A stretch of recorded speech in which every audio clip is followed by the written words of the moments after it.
Buenas tardes. Estamos en una sesión más de la Universidad del Barrio y hoy es 23F, pero no os voy a pedir que se sienten coño, tampoco que se levanten. Quien quiera que se levante, que no se levante, desde luego no que se sienten coño. Esta es una sesión sobre pueblo, sobre participación política en los últimos 100 y pico de años, desde finales del 18 a finales del 19, mediados del 18 a finales del 19, y se me ocurrió un poco a partir de una intervención de uno de nosotros en uno de los debates que hemos tenido. Y bueno, yo escuché a alguien que decía: yo quiero libros de historia buenos, yo quiero leer un libro de historia que sea bueno. A veces los libros de historia buenos ayudan poco y a veces los libros malos de historia ayudan mucho, porque uno aprende a pensar. Y sobre todo, ¿cómo elegir un buen libro de historia? Para mí es una pregunta igual de cómo elegir un buen periódico. Pues depende. Yo personalmente no compro La Razón, pero no solo por motivos ideológicos puede ser bueno leerla, aunque uno no sea conservador, es que se aprende leyendo lo que piensan personas muy diferentes a uno. De manera que a veces leer libros de historia no buenos puede ayudar. Lo importante es qué es lo que se busca en ellos y sobre todo cómo aprender a leerlos, o sea, a críticamente ver cómo están planteadas las cosas por parte del autor. El libro refiere a su autor. Yo he traído hoy un libro aquí que me funciona como el leitmotiv para entrar en un tema. Es un libro de un historiador prestigioso y sin embargo tiene un problema ya en su título que nos puede permitir aprender. Este es un libro que yo creo que es un muy buen libro de historia. Se llama El emperador del Paralelo. El Paralelo es esta calle de Barcelona y el tal emperador es Alejandro Lerroux, un político de finales del siglo XIX, que era un opositor y tuvo capacidad para organizar políticamente población que empezaba entonces a participar en la política con el voto, porque ya existía justo entonces o empezaba a existir el sufragio universal masculino. Y entonces un historiador que se llama José Álvarez Junco le dedica un libro a una especie de biografía intelectual y política de este personaje que después ya en la Segunda República ocupa una posición bastante diferente en el arco ideológico, mucho más a la derecha. A mí lo que me gustaría es que me siguierais en el recorrido que yo hago y que yo me he hecho, que es lo que yo mejor podría transmitiros, que es como yo pienso históricamente cuando me levanto por las mañanas, que me paso el día pues ahí haciendo que pienso históricamente. El subtítulo es interesante: Lerroux y la demagogia populista. Yo lo primero que me pregunto es, caramba, 2 palabras para referirse a lo que le pasa a Lerroux. No demagogia, sino además populista. O sea, no populismo, sino populismo demagógico. Podemos plantearnos una pregunta a partir de aquí. Esto es lo que yo intento que cojamos como recursos. Uno lee este título y le llama la atención, probablemente muy poco, el emperador del Paralelo. Bueno, ¿y qué? Pues puede decir, no, pues sí, me interesa. Me interesa porque hoy día se está hablando también de populismo, se está acusando de populista gente, de demagogos. Este libro tiene bastantes años, tiene por lo menos 15. Sin embargo, quien lo escribió hoy día también escribe sobre qué es populismo, sobre qué es demagogia. Así que tenemos a un historiador que es algo más que un historiador, es un personaje mediático. Y un personaje mediático que hace opinión política, que forma opinión hoy. Bueno, pues ha escrito un libro. Lo primero que yo hago como para pensar históricamente es hacerme una pregunta muy tonta. Demagogia populista, o sea, populismo y demagogia, ¿son términos de la época? Bueno, pues lo primero que tenemos es que no. Populismo no existe cuando Lerroux hace populismo. Esto es una cosa que, si uno piensa históricamente, tiene que planteárselo como una cuestión que llama la atención. O sea que el historiador dice que Lerroux era un populista, pero Lerroux no hubiera podido decirle verdad o mentira, porque le hubiera dicho, no entiendo qué me pregunta usted, porque esta palabra en mi diccionario no está. Populismo es un término que, según el DRAE, o sea, el diccionario de la Real Academia Española, que lo tenéis ahí a mano en cualquier ordenador, solo aparece en 1985, antes no ha estado en el diccionario. Es un término de la segunda mitad del siglo XX, un término acuñado en otro tipo de contexto muy diferente al de la política de fin de siglo, de la Restauración, de Alejandro Lerroux y esa supuesta demagogia populista. Y además populismo, según el diccionario, que por cierto, no debéis nunca tomar como autoridad, por Dios, y os lo digo yo que mi hermano trabaja en la Real Academia, y tiene una lista de más de 300 palabras de uso cotidiano que no están en el diccionario, como por ejemplo cazamariposas, para que no penséis que son tacos o insultos o tal. La autoridad de la Academia Española yo personalmente no me la tomo muy en serio, pero sí el hecho de que una palabra aparezca o no aparezca en el diccionario es señal de algo. Fijaos que populismo significa doctrina política que pretende defender los intereses y aspiraciones del pueblo. Lo único tachable aquí es lo de pretende, como diciendo luego no lo hace. Pero no es un término muy negativo, es más negativo desde otros lugares. Y de hecho populista, que aparece ya en los años 30, fruto de la Segunda República, es el que pertenece o es relativo al pueblo, no tiene ninguna connotación negativa, todo lo contrario. Sin embargo, Álvarez Junco, además de ser historiador, escribe en prensa y ha escrito un artículo hace relativamente poco, suficiente actualidad, en la que habla de las virtudes y peligros del populismo. Evidentemente todos sabemos de quién está hablando, pero ahí no hay mención directa, pero sí dice dos cosas. Primero, que invocar la voluntad del pueblo para saltarse el respeto a la ley es uno de los recursos habituales del populismo. Bueno. Y después, que los populistas movilizan a los apáticos, pero su afán por eliminar las cortapisas democráticas abre un peligroso camino a la tiranía. Ole. Es decir, que invocar al pueblo y ha utilizado un término, tiranía. Vamos a seguirlo a lo mejor. Bien, pero es más interesante todavía lo que hay en ese artículo, cuando él intenta cuadrar dos cosas muy difíciles de cuadrar. La primera es que es un término muy cuestionado como valioso para hacer análisis político o politológico. Populismo significa tantas cosas que es casi un concepto inútil como concepto. En realidad habría que verlo al revés. Cuando un concepto, como él dice, es indefinible, es que está muy inserto en una cultura política. No que al no haber acuerdo es irrelevante, sino al revés, se usa tanto, de maneras tan diferentes, que significa que tiene mucho arraigo en una cultura. Lo que pasa es que no necesariamente para observar la realidad. Normalmente se puede utilizar mucho un concepto, en este caso populismo, para insultar. Y sin embargo no deja de ser hasta cierto punto un concepto. Pero fijaos lo que dice que la obstinación con que se sigue utilizando indica que algo deben de tener en común los dispares fenómenos a los que aplicamos ese nombre como para que valga la pena intentar ponernos de acuerdo sobre su significado. Bueno, parece una loable propuesta. Como esto se usa mucho, vamos a intentar ponernos de acuerdo sobre su significado. Bueno, es una especie de brindis al sol porque acuerdo no tiene por qué haber, no tiene por qué haber. Pero a mí me llama todavía más la atención que diga que porque se usa mucho y haya, mucha obstinación con utilizarlo, esto quiere decir que con él se está apreciando realmente la realidad, se está tocando algo de la realidad y por eso conviene tener una definición adecuada. Esto, claro, lo trasladamos a los años 30 e imaginemos que dice, bueno, la obstinación con la que todos estos señores alemanes dicen que los negros son inferiores, pues significa que hay un fenómeno real ahí del que tenemos que ponernos de acuerdo. ¿Qué grado de inferioridad tienen los negros? Pues claro, porque en la Alemania nazi había una obstinación gigante con decir que eran inferiores.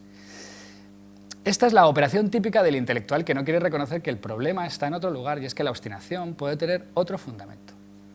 Y es el de los prejuicios de las personas que utilizan esos conceptos para hacer un uso con él que es claramente de carácter ideológico, que es un poco lo que yo querría que me ayudaréis a recorrer por aquí, estando con ese subtítulo del libro de Álvarez Junco que habla de una demagogia populista. Porque demagogia sí es un concepto de época. Populismo no existe cuando Alejandro Lerroux, pero demagogia sí, y se usa mucho más que ahora. Ahora es una palabra que ha vuelto al uso periodístico habitual, más bien como adjetivo, demagogo, que como sustantivo. Pero tenía un significado que además, si os fijáis, cambia a lo largo del siglo XIX.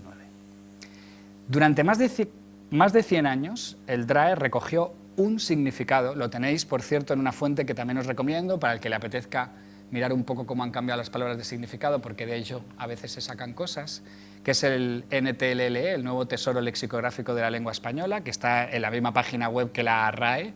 Le estoy haciendo propaganda aquí a los señores académicos, que son los que no trabajan allí, pero vamos, a los que sí trabajan, que hacen estas cosas, pues ahí han puesto todos los diccionarios históricos, históricamente uno tras otro. Entonces tú pones una palabra y te vienen los significados de cada uno de los diccionarios desde el siglo XVIII hasta ahora. De manera que, desde el año 84, después del periodo que yo voy a tratar, demagogia es una cosa que es la dominación tiránica de la plebe. Caramba, yo no entiendo muy bien lo que significa eso. Tanto es así que en el año 92 los académicos deciden, o sus trabajadores más bien especializados, cambiar ese significado y añadirle una coletilla, porque dominación tiránica de la plebe puede querer decir dos cosas. Dominación tiránica, o sea, que alguien ejerce la tiranía sobre la plebe, o bien que la plebe ejerce la tiranía.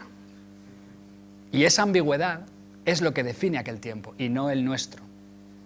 Por eso en el 92 se quedó en dominación tiránica de la plebe con la aquiescencia de esta. O sea, la plebe es dominada, pero acepta que la dominen tiránicamente. Esto es lo que hoy entendemos por una demagogia. Dejarte manipular, aunque te están manipulando.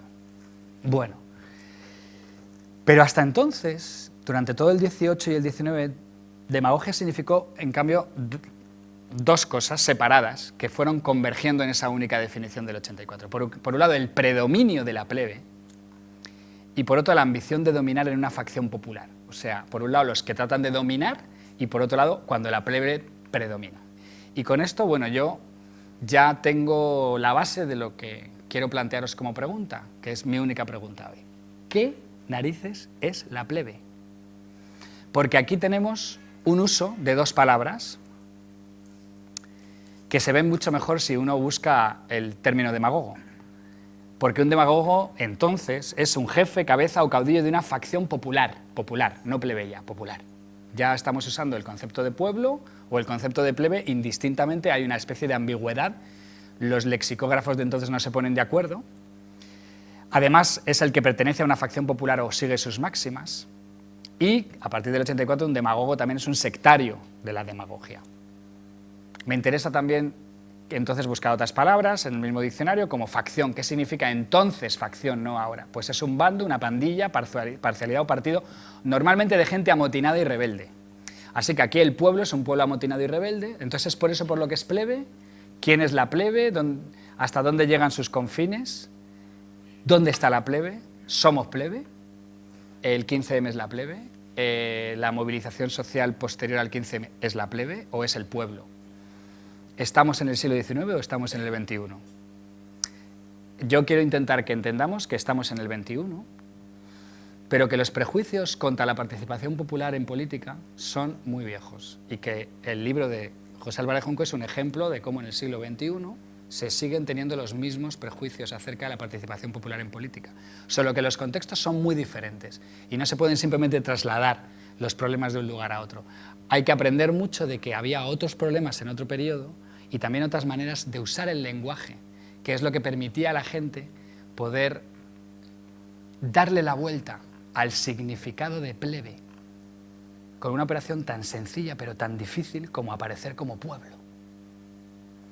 De manera que al final lo que sucede es que el concepto de plebe no define nada, no hay nada dentro, pero hay periodos donde la plebe es prácticamente todo el mundo también, y eso se ha vivido. Entonces, ¿cómo puede haber surgido la operación por la cual los que son plebe aparecen como pueblo, dignos, perfectamente ciudadanos? Es la lucha en la que también nosotros estamos hoy. Por ejemplo, de esta manera.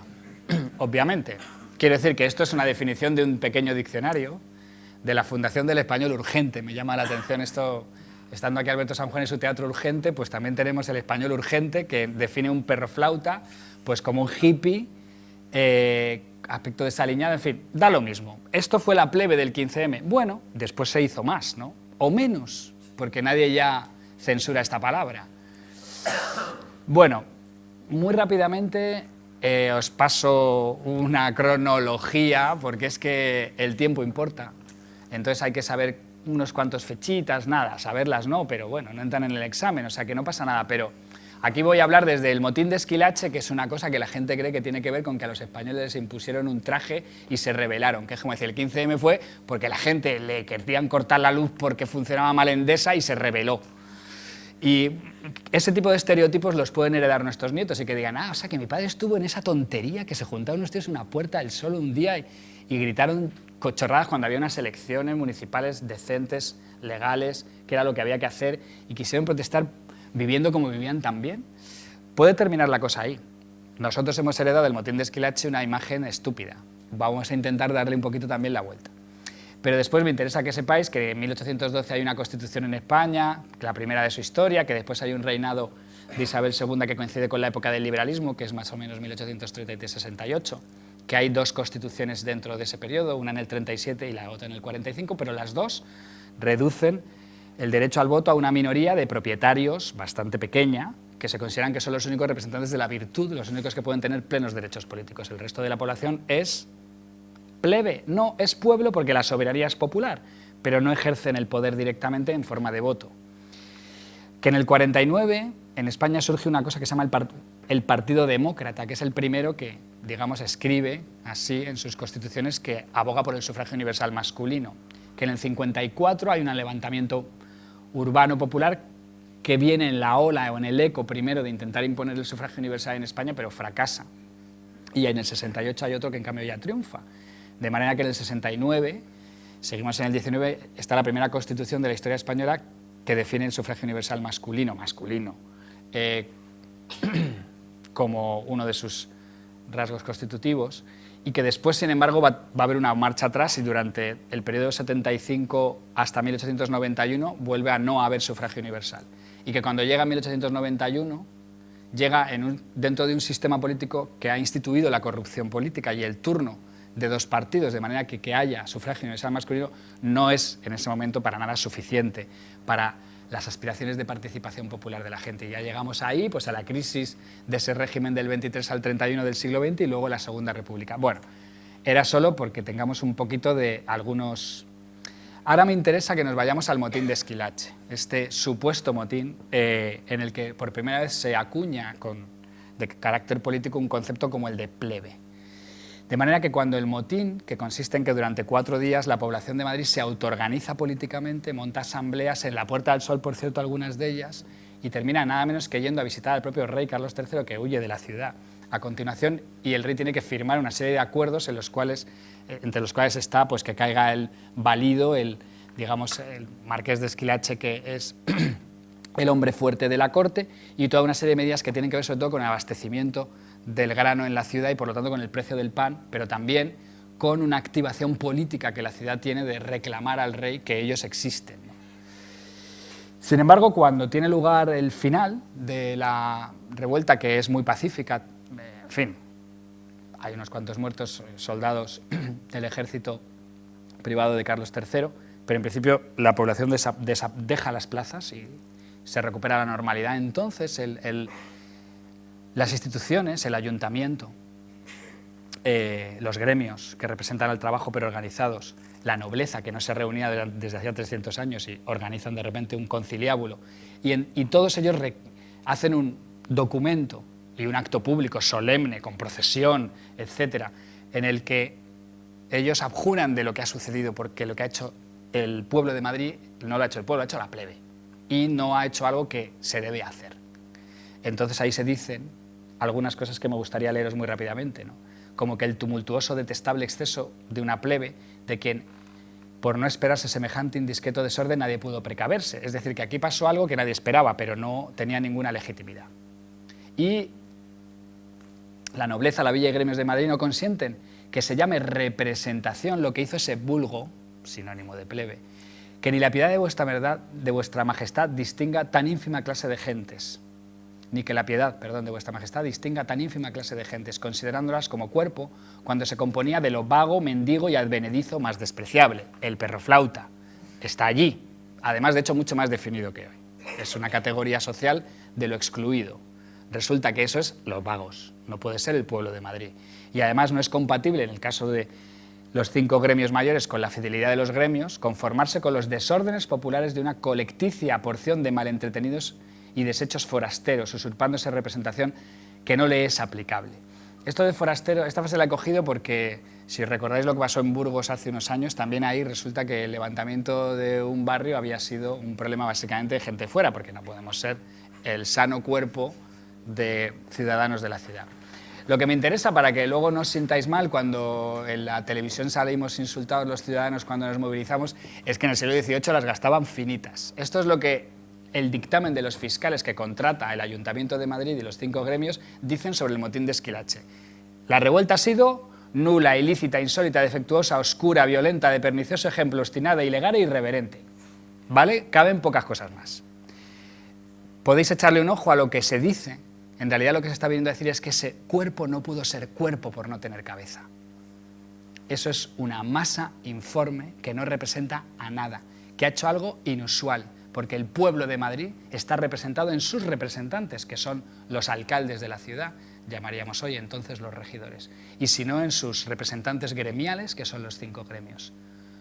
Todo lo demás es inadmisible y ese pueblo es invisible, inexistente.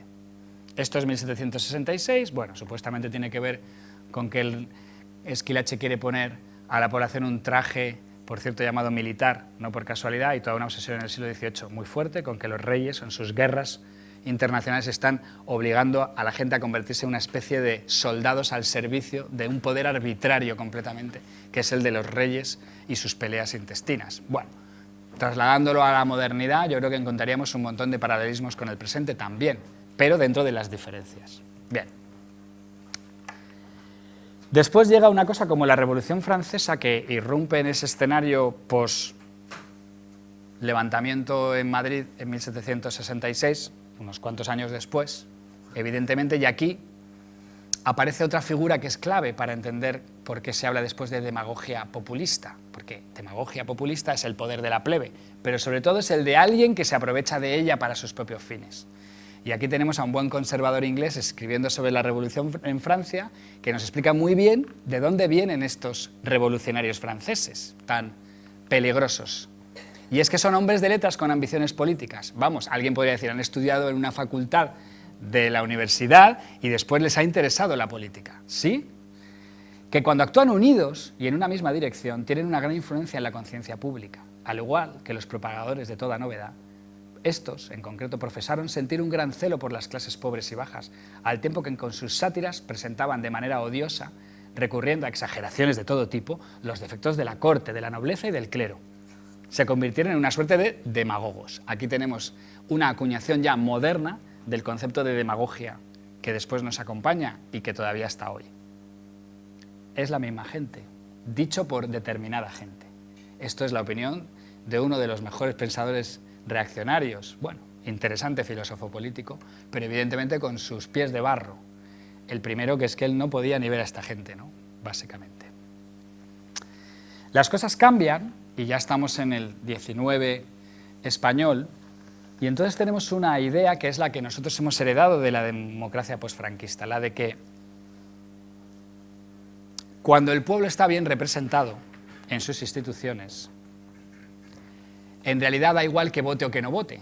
Esta parte nosotros no la hemos heredado, pero casi hemos empezado a convivir con ella, porque lo que importa es que influya.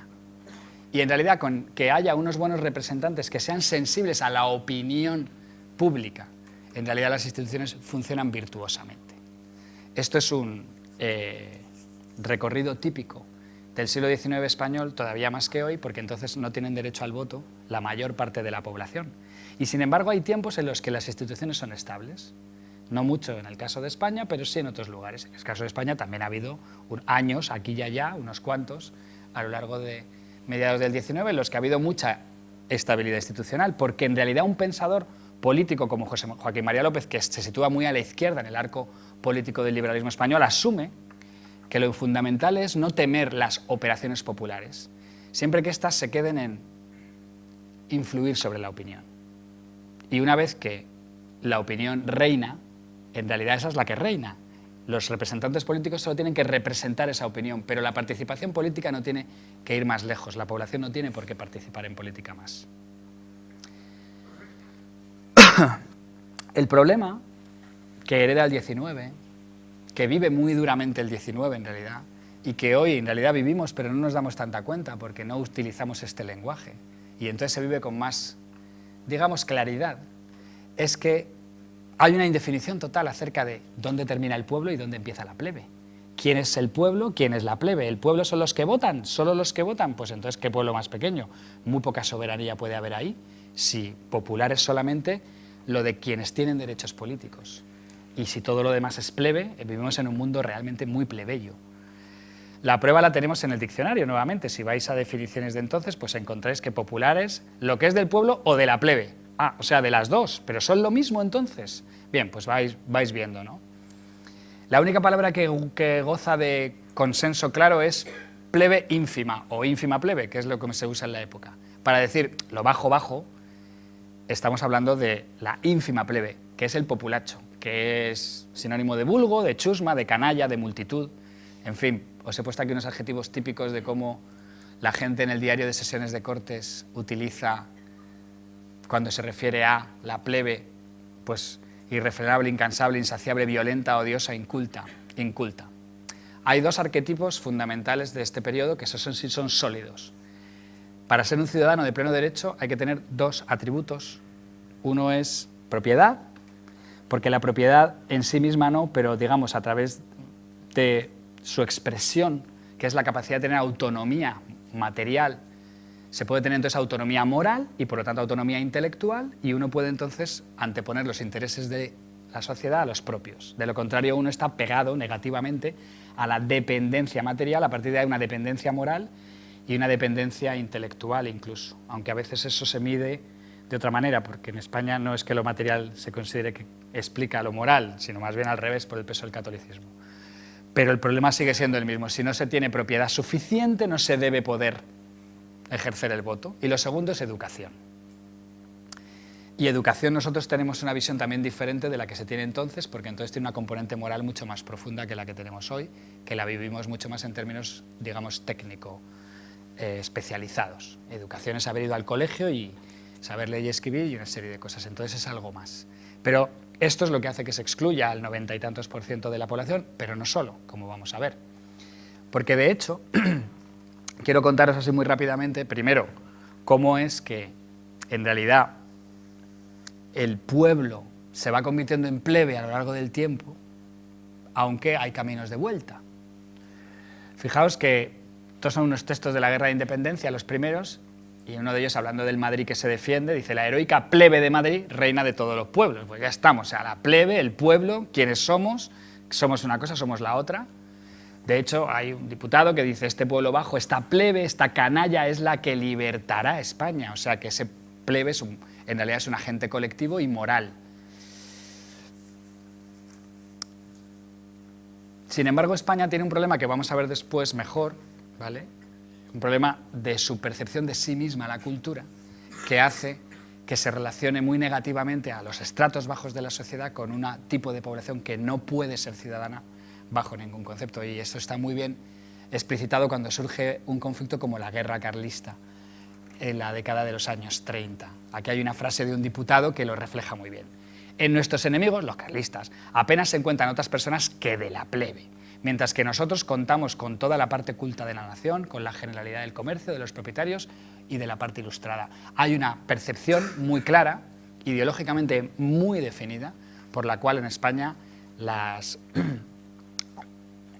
cuanto más bajo en la escala social, más reaccionario, más tradicional se es. Por lo tanto, dar el derecho al voto a campesinos incultos carlistas es hundir la revolución liberal antes de que empiece. Por eso hay un motivo añadido de carácter ideológico para no favorecer, digamos, la participación ciudadana, o perdón, popular en la política. Pero claro, se dan procesos al revés. De hecho, entre los liberales más radicales el argumento es que cualquier habitante de ciudad, aunque no sepa leer ni escribir, si trabaja, tiene un trabajo fijo mínimamente, que entonces es más seguro y más fácil que ahora, forma parte, por lo tanto, de la comunidad, debería ser, como mínimo, reconocido como miembro de la milicia nacional, o sea, estar capacitado para portar armas y defender las conquistas de la libertad. Aquí hay un proceso de dignificación de la plebe hacia el pueblo por la vía de la defensa colectiva de las libertades. Es uno, pero hay más. Bien, esto era para que entendiéramos un poquito cómo es el lenguaje de la exclusión de una parte importante de la población y su incapacidad para ser ciudadano. Ahora me interesa que hagamos la operación contraria, si no esto se quedaría en el típico cuento de que fijaos qué mal a nuestros antepasados la que les hicieron y ahora nos lo hacen a nosotros. Bueno, pues a nosotros si nos lo hace es porque no usamos la imaginación en gran medida. Y yo voy a intentaros hacer ver cómo en el siglo XVIII y XIX la gente esa inculta muchas veces, pero sobre todo excluida, tenía capacidad para reentrar en el sistema críticamente, gracias al empleo de una cosa que yo llamo la imaginación constitucional.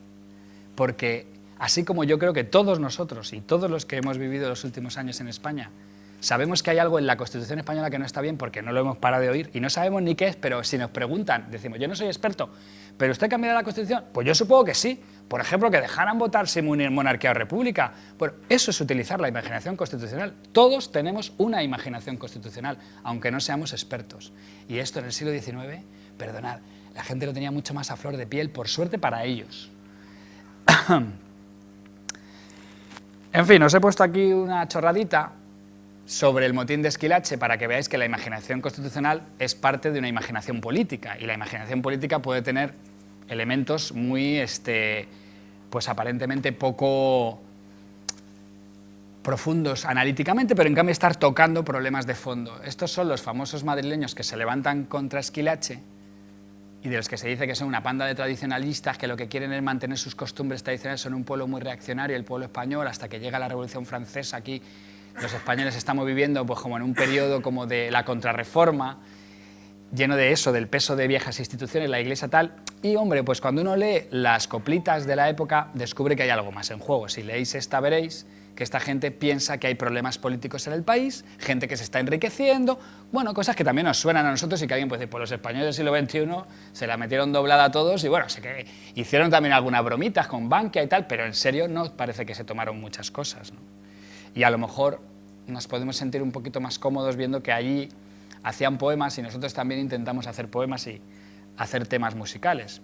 Pero también en 1766, de los poquitos documentos que quedan, porque bien que se han encargado las autoridades de hacerlos desaparecer, las toneladas de pasquines y de libelos que se escribieron en los meses anteriores y siguientes al motín, o sea, como los del 15M, se redactaron nada menos que unas constituciones u ordenanzas dadas por el cuerpo patriótico que se llamó a sí mismo en defensa del rey, bien, y del rey no vale, para quitar y sacudir la opresión con que se intentaba arruinar estos grandes dominios. Bueno, unas constituciones que en realidad eran un escrito sobre formas de autoorganización popular callejera madrileña para evitar que las tropas regias tomaran la ciudad, que luego no hizo falta.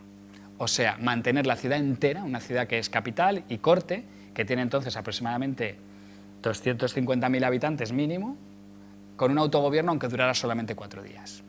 Cerrando las puertas de entrada de la ciudad, controlando quién entraba y salía, haciendo rondas autoarmados población, tomando decisiones políticas de ir a quemar un pósito como se quemó, etcétera, etcétera. Todo eso pasó en esos días.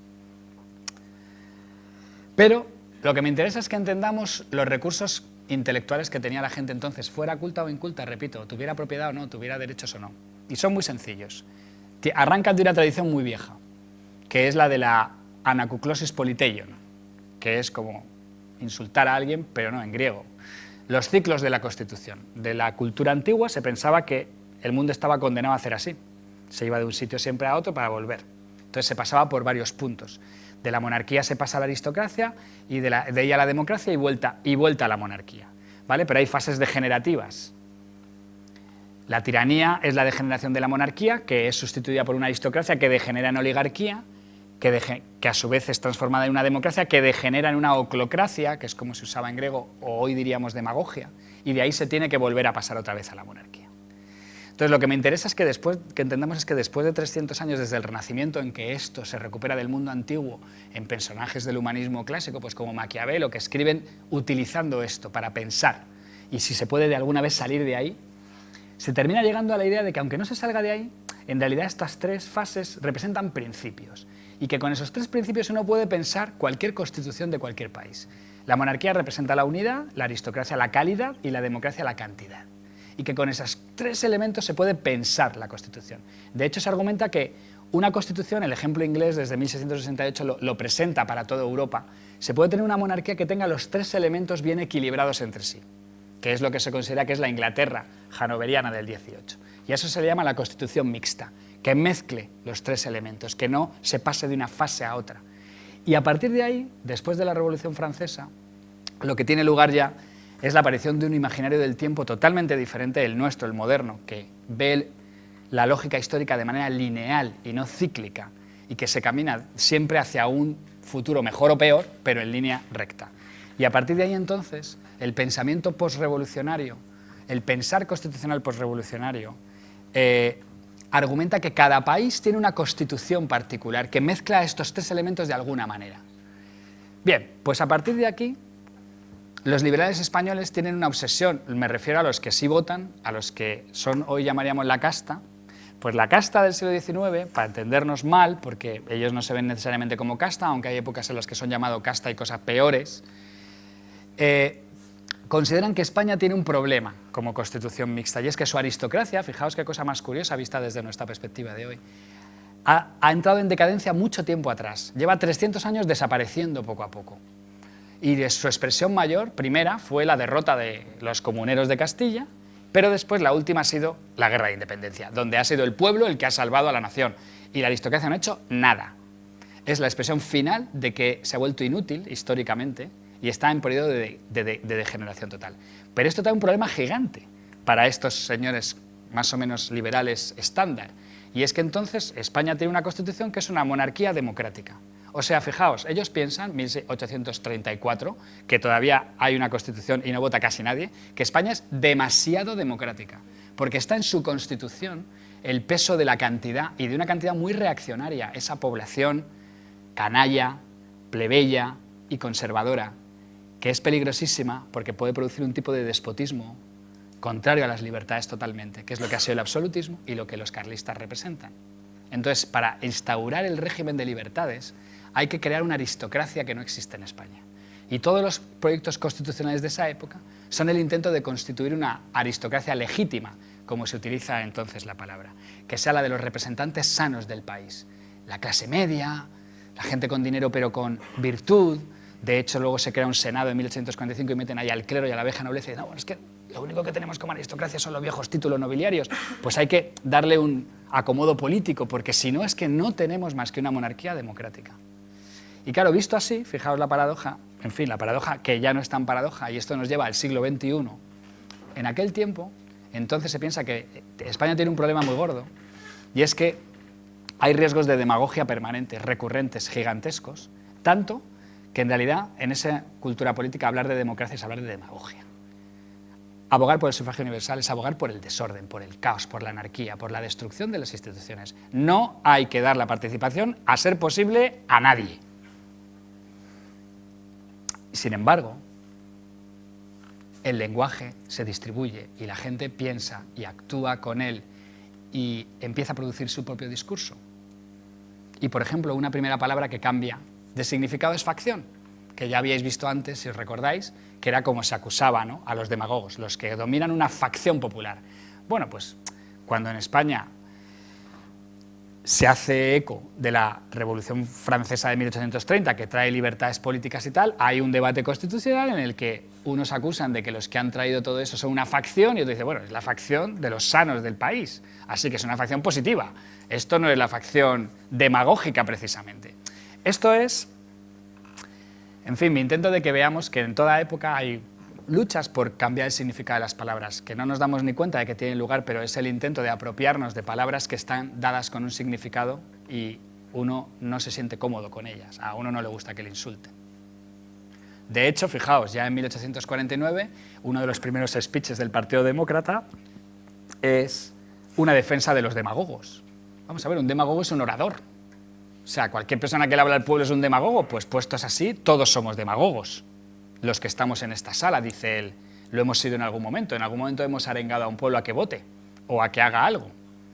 De manera que a lo mejor es que el problema está en cómo definimos demagogia, o sea, en que demagogia no define nada, más que las ganas de decir que a alguien no me gusta cómo hace, no es de los míos y le quiero excluir. Y quiere decir que lo que hace con su actividad es anarquía pura, destrucción, desorden, cuando lo que está simplemente es pidiendo el sufragio universal.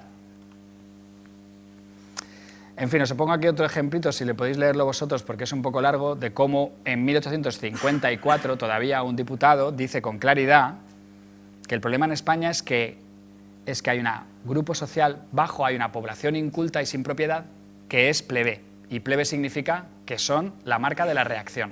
No se les puede conceder el derecho a la participación política jamás. Pero claro, los demócratas de entonces, que se autoapelan demócratas, pelean ahí y dicen, bueno, es que hay que distinguir demagogia de democracia. Una cosa es la demagogia y nosotros estamos por el sufragio universal, que aquí se define como El planteamiento de todos los derechos colectivos que constituyen el derecho político. Muy largo, quiere decir derechos políticos para todos y todo lo que ataña a los derechos políticos para el conjunto de los varones, asunto que yo espero que la discusión después salga. Pero bueno, lo fuerte del asunto es que a la altura de 1856 en realidad hay momentos históricos e interesantes en los que de repente el rey se pone desnudo. Y aquí ya se pone desnudo. El problema es que aunque se haya estado desnudo entonces no significa que hoy esté vestido. Porque esta frase nos puede dar la risa, pero es que alguien nos la podría aplicar a nosotros. En los momentos en los que la intervención del pueblo es necesaria, el pueblo es heroico y nada hay que temer de él. Pero cuando ya somos dueños de la situación, cuando se trata de repartir el botín, entonces es una plebe asquerosa. Este es nuestro mundo también, solo que de otra manera. Hoy no tenemos ni la propiedad ni la educación como prejuicios contra la participación, pero hay otros. Se trata de que es que son populistas, os van a manipular. Es que no vais a poder hacer lo que queráis, pues lo van a hacer ellos. Bueno, a ver, y además el país al caos. Y antes de eso, pues un golpe militar. Hombre, lo que haga falta, ¿no? Bien. Pero vamos, quiero contaros una cosita más que ya estamos llegando a la parte final que me interesa.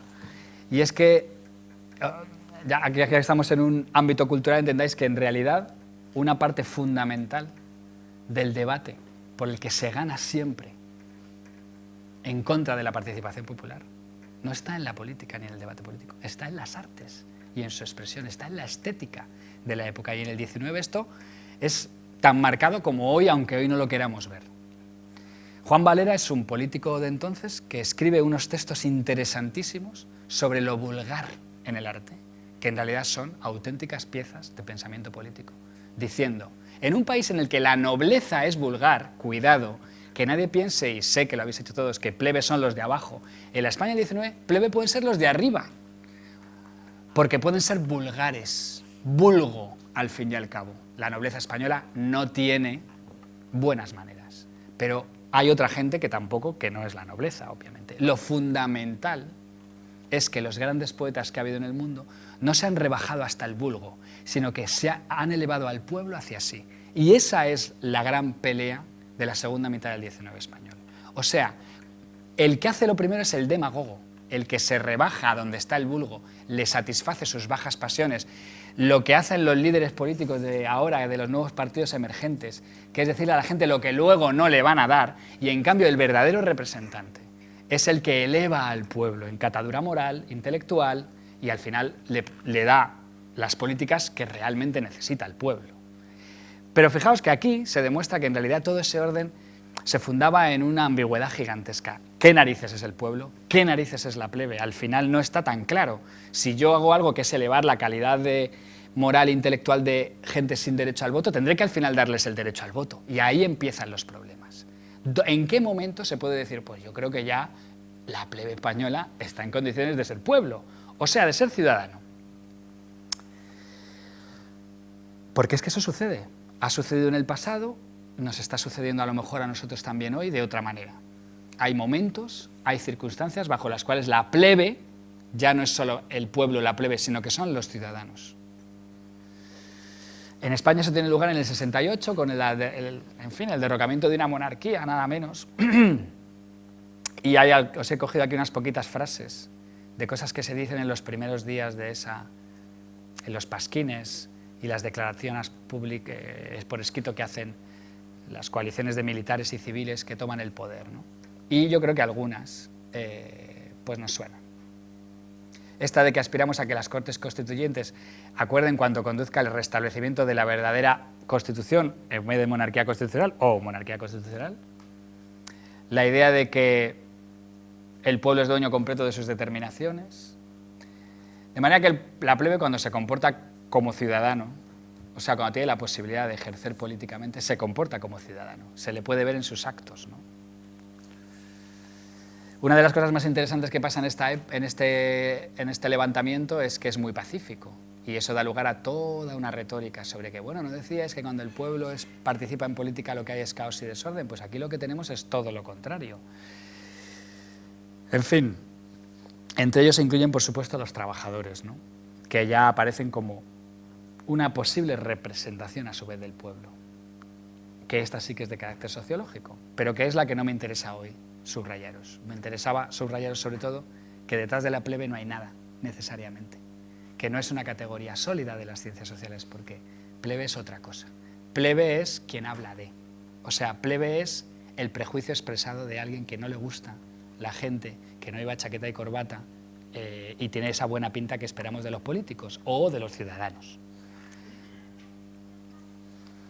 Pero hay otra cosa que yo creo que tiene una actualidad muchísimo mayor, y es que en aquel tiempo también coincide la crisis del 68, que derroca la monarquía, con una crisis económica importante y con una etapa anterior de grandes especulaciones bancarias y de negocios espurios a costa del Estado. Y fijaos qué cosa más bonita, la palabra que se usa entonces para hablar de lo que hoy llamaríamos corrupción, puertas giratorias, es agiotaje. Bien fea, ¿eh? Pero el agio, de hacer, pero sin H, el agio, yo creo que viene una deformación del latín italiano, ¿no? Y la gente que está manejando. Hasta el 69 tiene esta bonita definición en el DRAE, que ya os digo que a mí no me gusta nada, pero hasta en el DRAE. Especulación que se hace cambiando el papel moneda en dinero en efectivo y el dinero en efectivo en papel aprovechando ciertas circunstancias. Bueno, pero claro, luego llega la revolución y al año siguiente se hace una edición nueva en plena revolución del diccionario y aquí los señores académicos decidieron que había que hacerse un poquito de eco de lo que la gente decía en la calle cuando se refería a agio. Y ya dice que es el manejo para producir alza o baja en los fondos públicos, en el precio de ciertos artículos o géneros, etcétera, con el fin de lucrarse indebidamente. Que está claro de qué estamos hablando. Estos son procesos de cambio de significado que me interesaban más todavía llevaros hasta aquí.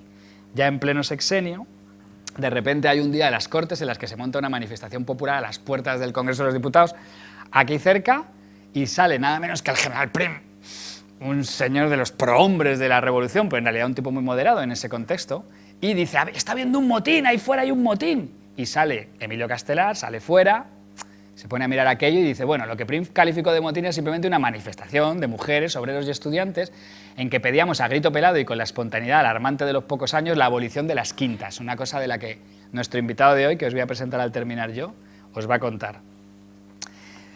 Pero bueno, a mí este es el texto más bonito para mí de todo lo que traigo, que es una crónica periodística de cuando Amadeo de Saboya entró a reinar y alguien escribió un artículo en prensa que se llamaba Manolo.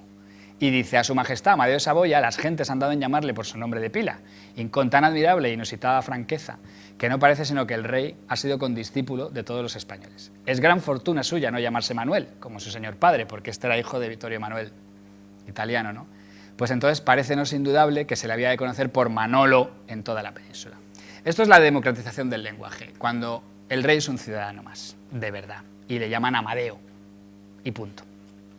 Pero claro, hay reapropiaciones del lenguaje en esta época que ya tienen otra connotación mucho más profunda. Por ejemplo, identificar la democracia con la república. Solo puede haber democracia si el sistema de gobierno es republicano.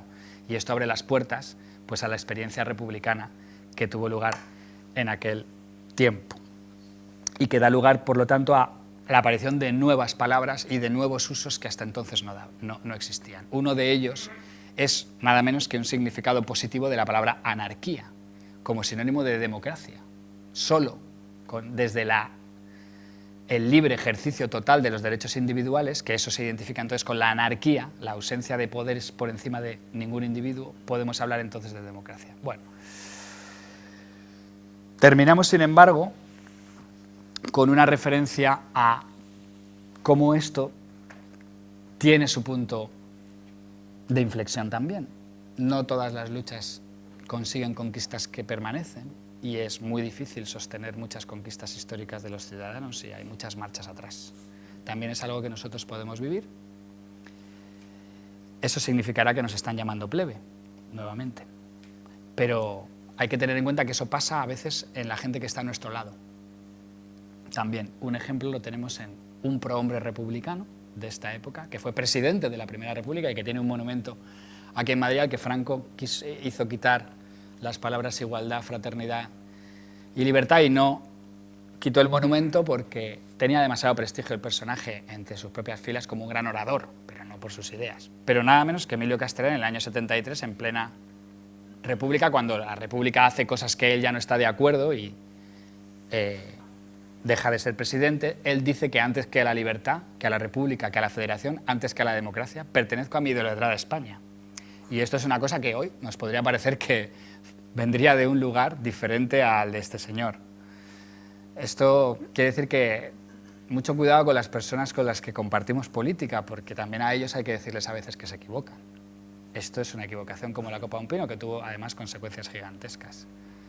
Pero vamos, me interesaba también ponernos este texto final para que entendamos entonces que en el siglo XIX, cuando se habla de demagogia, se está hablando de una cosa que el término que se usó era tiranía plebeya, tiranía de la plebe, dominación tiránica de la plebe, en el doble sentido de que la plebe domina, pero es a su vez dominada. Y el texto de un tal Antonio Bermejo, que se hace cargo en el 1875 de escribir un libro sobre qué ha pasado en estos terribles 8 años, que además lo titula Historia de la interinidad, porque para él lo que pasa es una interinidad. Esto de la revolución, la república, es una interinidad y una guerra civil porque se reabre el conflicto carlista. Pero si leéis este texto aquí tenéis el doble significado.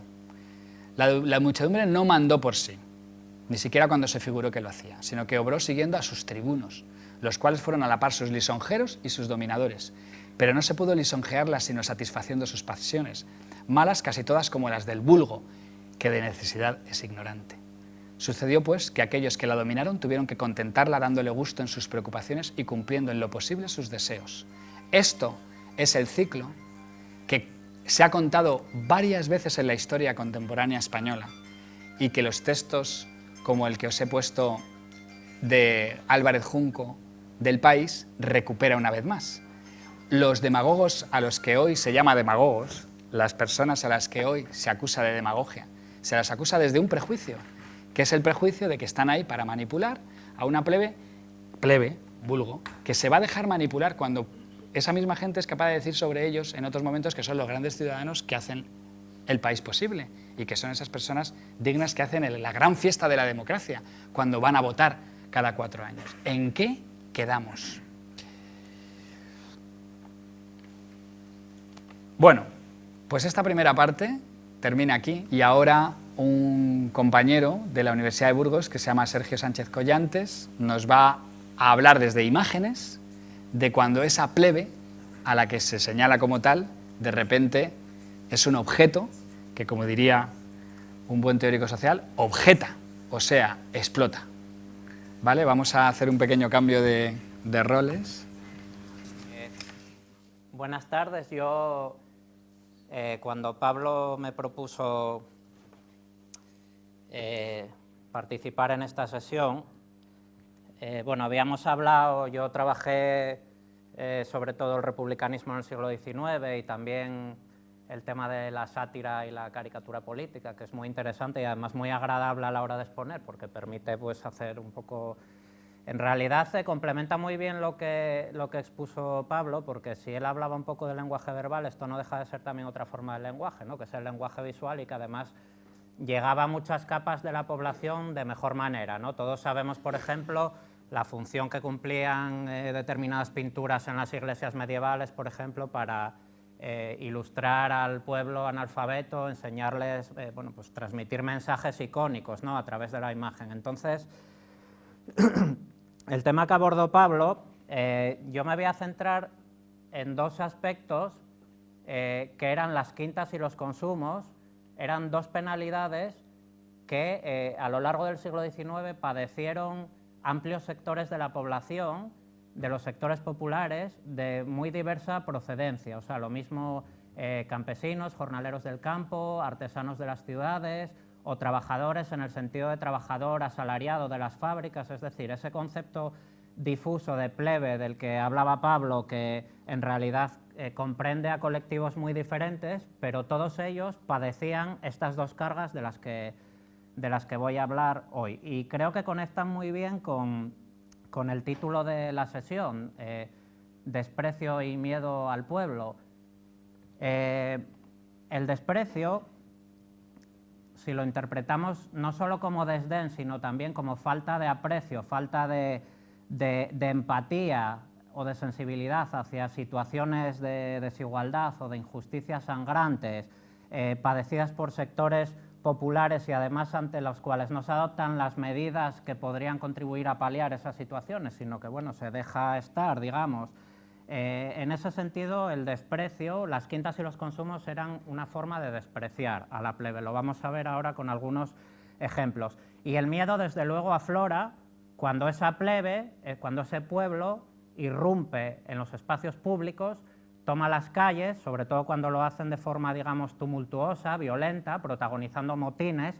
Es en ese momento cuando el miedo aflora como sentimiento en otras capas sociales de la población para los cuales esas quintas y esos consumos realmente no eran una preocupación cotidiana, podríamos decir. Además, normalmente, bueno, luego al final comentaré un poco, porque al final el tiempo se ha apretado y vamos a verlo un poco de manera bastante sintética y simplificada, pero sí que es verdad que además cuando estallan esos motines, normalmente las autoridades lo que hacen es o bien reprimirlos o bien adoptar determinadas medidas de manera transitoria simplemente hasta que las aguas vuelven a su cauce, digamos, no de manera definitiva, es decir, las medidas que podrían evitar esos conflictos no se adoptan. Bueno, ¿qué fueron las quintas? Pues simplificando un poco, las quintas era el nombre que recibía el servicio militar en el siglo XIX. La desigualdad de las quintas radicaba en que existía una cosa que se llamaba la redención, que era una cantidad estipulada por ley y quien la pagaba quedaba libre de cumplir con el servicio militar. Es decir, esa idea de el pueblo en armas, de todos a defender la patria, al final lo que sucedía es que había un sector de la población que tenía que cumplir con ello sí o sí y otros que tenían la posibilidad de elegir. Sí que es verdad, bueno, que podía haber miembros de familias pudientes que por tradición familiar o lo que fuera siguieran la carrera militar, pero en la plebe no quedaba otra. La redención era algo tremendamente injusto. Se denunció visualmente en caricaturas como esta que vemos aquí, en la cual nos encontramos a una familia campesina humilde. Se trata de plasmar en el dibujo pues, bueno, la pobreza de los enseres domésticos. Ahí vemos los aperos de labranza a la izquierda y representa el momento dramático en el que los oficiales vienen a buscar al varón, al mozo, para ser declarado soldado, bueno, para cumplir con su deber con la patria, ¿no? Bueno, en las familias populares y sobre todo las que vivían del campo, que al fin y al cabo era la mayor parte de la población, no solo era un duro golpe emocional el ver marchar a un hijo, que además hay estudios provinciales que hay estadísticas terribles de que a lo mejor de la mitad de los que marchaban solamente regresaba la mitad, o en fin. El caso es que era también un impacto económico importante, porque se trata de varones jóvenes, en una edad en pleno vigor físico, que desde luego para las tareas del campo eran fundamentales, en familias donde a veces era frecuente que trabajaran incluso los niños para complementar, para redondear el presupuesto familiar, ¿no? Vemos que incluso uno de los oficiales a la derecha se cubre la cara, ¿no?, ante el drama del momento. El pie de foto es muy elocuente. A Cuba por no tener 6.000 reales. 6.000 reales era la cantidad que en el momento en que se hizo esta caricatura estaba en la cantidad en la que estaba cifrada la redención. Quien las pagaba, digamos que quedaba saldadas sus deudas con la patria, y en este caso, bueno, pues a Cuba por no tener 6.000 reales. Hubo diputados que denunciaron, sobre todo diputados republicanos, que denunciaron el sesgo clasista de esta discriminación, ¿no?, del hecho de que quien pudiera pagar esa cantidad pudiera no cumplir el servicio militar. Rafael María de Labra, yo traje este fragmento porque creo que es muy elocuente, ¿no?, denuncia lo terrible que es que haya una clase social que se pueda redimir del servicio de armas y no derramar su sangre en los campos de batalla, mientras que en las Cortes, que es de lo que está hablando al fin y al cabo, hay unos que votan la guerra para que otros vayan a derramar esa sangre, ¿no?, y además a llorar la muerte de sus hijos. Eso es lo que denuncia en este discurso, en este fragmento. La redención no era el único elemento de desigualdad que se daba en el siglo XIX. Había otros denunciados igualmente a través de las caricaturas, y algunos de reminiscencias muy estamentales, como era, por ejemplo, el hecho de que los miembros del clero estuvieran exentos. Aquí lo que se denuncia es la teórica igualdad ante la ley, que es lo que dice el pie de foto, recurriendo a un esquema visual que es un recurso muy utilizado en estas viñetas, que es buscar el contraste, ¿no? El contraste entre los que tienen y los que no tienen, los que cumplen, los que no cumplen. En este caso, a la izquierda, la letra es muy pequeña, apenas se lee, pero lo que dice es los exentos del servicio militar y los comprendidos en el servicio militar. Aquí vemos a dos eclesiásticos entregados a la vida ociosa, uno fumando, otro tomando el té o café o lo que sea, los libros elocuentemente tirados en el suelo. Quiero llamar la atención sobre la delgadez de los curas, porque en estos mismos periódicos que predicaban un anticlericalismo muy irreverente y muy contundente, lo frecuente era representarlos orondos, incluso con orejas de cerdo. En este caso no interesa denunciar eso, lo que interesa denunciar es la exención militar, entonces, bueno, los dibujan delgados en este caso. A la derecha el drama, que se repite, la madre anciana que implora al oficial que no se lleva al hijo, que desde luego es fundamental para las tareas del campo. Otros elementos de discriminación o de injusticia o de desigualdad, como no podía ser de otra manera en el siglo del caciquismo, eran las redes clienterales, las influencias. Quien tenía contactos, lo que llamaríamos hoy buenos contactos, buenas relaciones con la gente que tenía el poder, podía lograr también por otras vías eximirse del servicio militar. En este caso es lo que denuncia esta viñeta, en la que nos encontramos pues, a una serie de licenciados tullidos, lisiados, las viudas, los huérfanos, lo que es el drama de la guerra, y debajo dice, por servir a la patria y no tener padrinos, porque si hubieran tenido padrinos seguramente no tendrían que haber pasado por ese trance.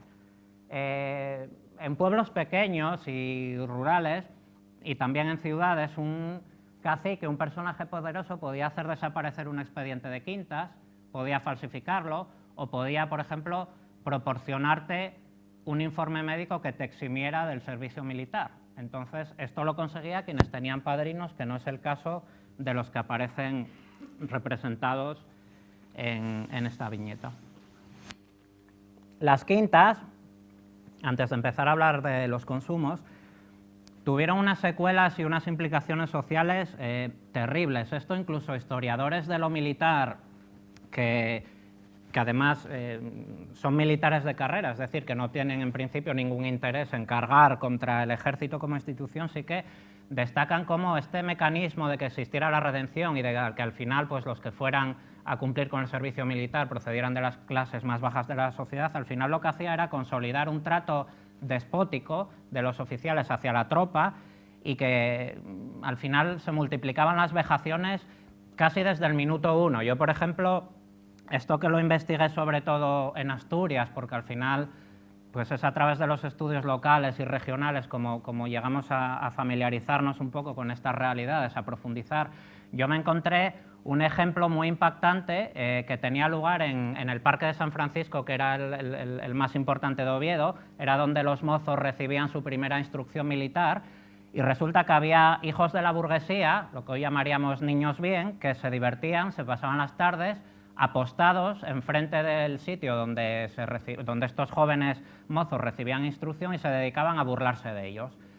Es muy elocuente además que esta denuncia yo la encontré en un periódico conservador y católico, porque si fuera un periódico republicano o socialista, a lo mejor alguien podría pensar que exageraba, que es una denuncia interesada. No, era tan escandalosa la situación que los propios conservadores de la ciudad estaban, lo consideraban un poco aberrante, ¿no? Porque era un drama verdaderamente para estos jóvenes el cumplir con un servicio militar que en muchos periodos del 19 pues, duraba hasta 8 años. Era una cosa en la flor de la vida, irte a un sitio del que no sabías si volverías, incluso en momentos en los que no se estaba en guerra. Hay casos, yo creo, muy elocuentes del pánico con el que estos jóvenes recibían la llamada para cumplir con sus deberes con la patria. que aunque no sean mayoritarios, yo creo que son lo suficientemente elocuentes para entender, por ejemplo, automutilaciones. Había jóvenes que se automutilaban para, en el momento de pasar el reconocimiento médico, librar, cortarse un pulgar, por ejemplo, en fin. Esto no hace falta que los porcentajes que se documentan sean mayoritarios ni abrumadores, pero solamente con que haya unos cuantos puñados de casos en diferentes provincias, yo creo que es lo suficiente también como para despertar la sensibilidad o la empatía de lo que esto representaba para estos sectores. El suicidio, por ejemplo, también está documentado en muchos casos. Yo en Asturias documenté varios casos de suicidios de jóvenes que tratando de buscar la exención por cualquier vía no lo consiguieron y al final, desesperados, se quitaban la vida. Hubo otras vías de evitar el servicio militar en las que no es posible entrar, pues declararse prófugo, emigrar a América, en fin. Los consumos, que sería el otro gran bloque del que interesa hablar.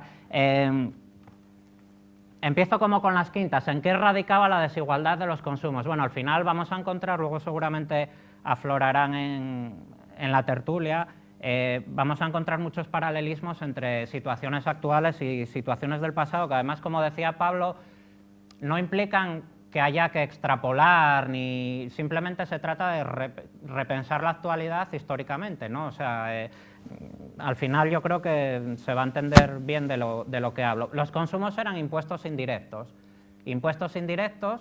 que gravaban productos de primera necesidad, muchísimos productos de primera necesidad, como cualquier impuesto indirecto que pagaba todo el mundo de la misma manera, fuera rico o fuera pobre.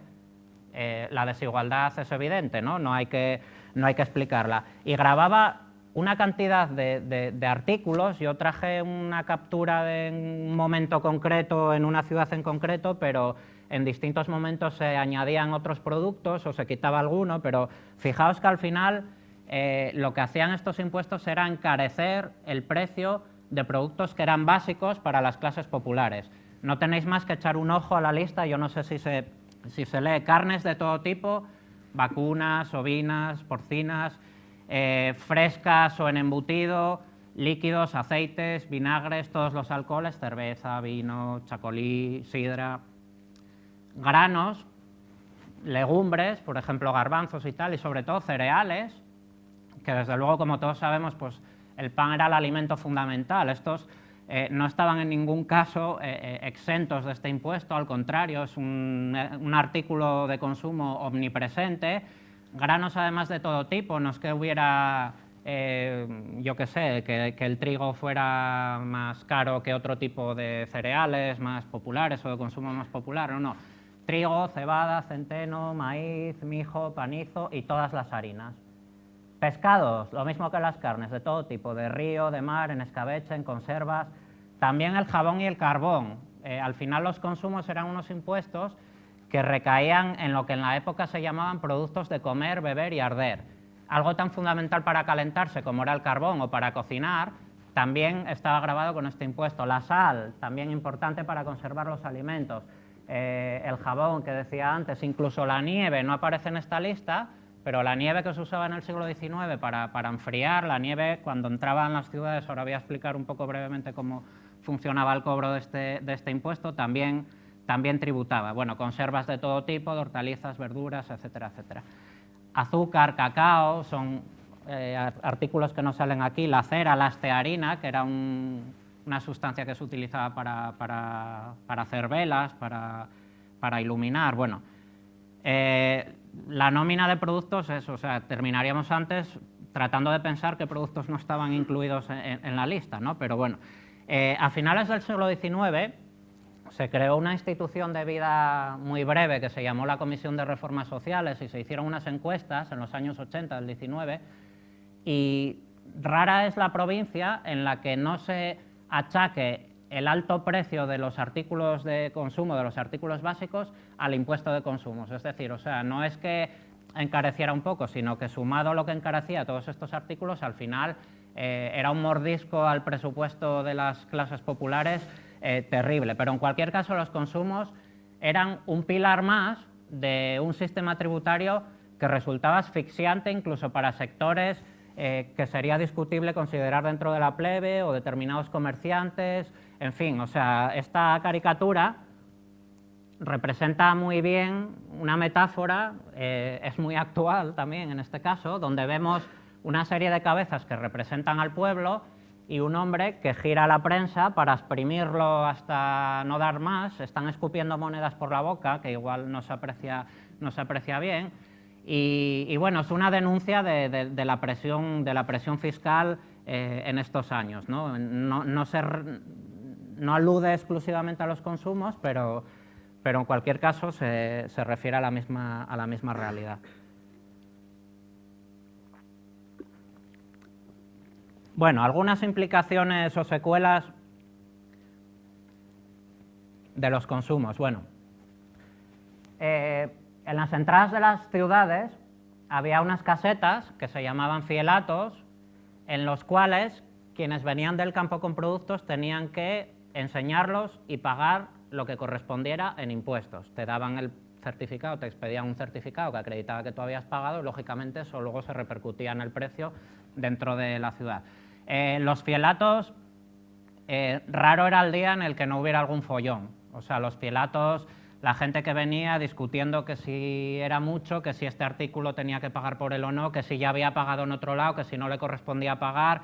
Hay infinidad de testimonios que documentan que los guardias, los vigilantes de consumo, no brillaban, no destacaban precisamente por sus buenos modales o por su tacto, ¿no? Entonces, en fin, nos encontramos pues había, por ejemplo, una herramienta que se utilizaba mucho a la hora de registrar los carros o los sacos o tal, lo que se llamaba el pincho, en Asturias lo llamaban el pincho, pues imaginaos a alguien que venía del campo con productos y te metían en una tinaja de leche el pincho por si acaso llevabas algo ahí camuflado, el mismo pincho que habían utilizado para registrar antes un carro lleno de estiércol. Cosas de este tipo inevitablemente terminaban mal y los testimonios que nos encontramos pasa de todo, desde el pobre aldeano que acaba molido a palos por los vigilantes hasta los vigilantes que acaban escorridos a pedradas por aldeanos. Hay un testimonio que a mí me gusta mucho de una mujer que la avasallaron los vigilantes de consumos y había una obra cerca y lo típico de que pasa, bueno, acabaron viniendo los obreros, los peones que estaban allí trabajando y escorrieron a pedradas a los vigilantes de la caseta. Bueno, hay, bueno, en la época una expresión que yo vi más de una vez, por ejemplo, el decir que los fielatos se convertían cada día en un campo de agramante, es decir, que aquello era un follón continuo.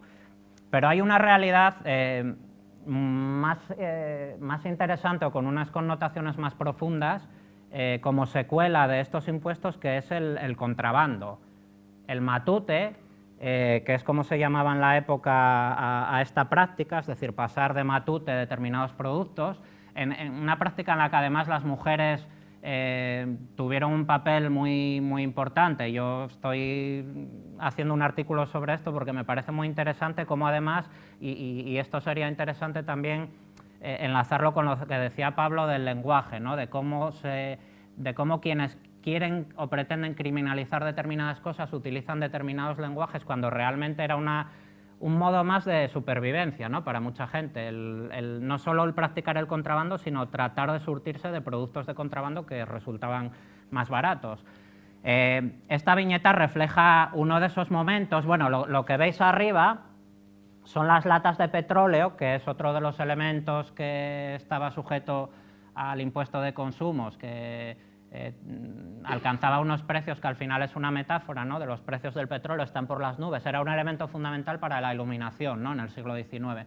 Pero lo que veis debajo es una escena en la que los vigilantes interceptan a una mujer y de malas maneras le quitan sus productos, porque quien era sorprendido intentando pasar algún producto se le requisaba todo y además tenía que pagar una multa. Es verdad que hay muchos casos también de abusos en los cuales un aldeano que sí que iba a declarar que no estaba escondiendo ningún producto, ningún artículo, en fin, si daba la corrupción del siglo XIX se manifestaba de muchas maneras, ¿no? Vigilantes corruptos también lo sabía y que se apropiaban indebidamente de productos de aldeanos. Bueno, hay denuncias, esto es otra realidad también interesante, pero fijaos El chiquillo, el crío de la izquierda, el vigilante, agarrándolo de malas maneras por el cuello y blandiendo un palo amenazante mientras bueno.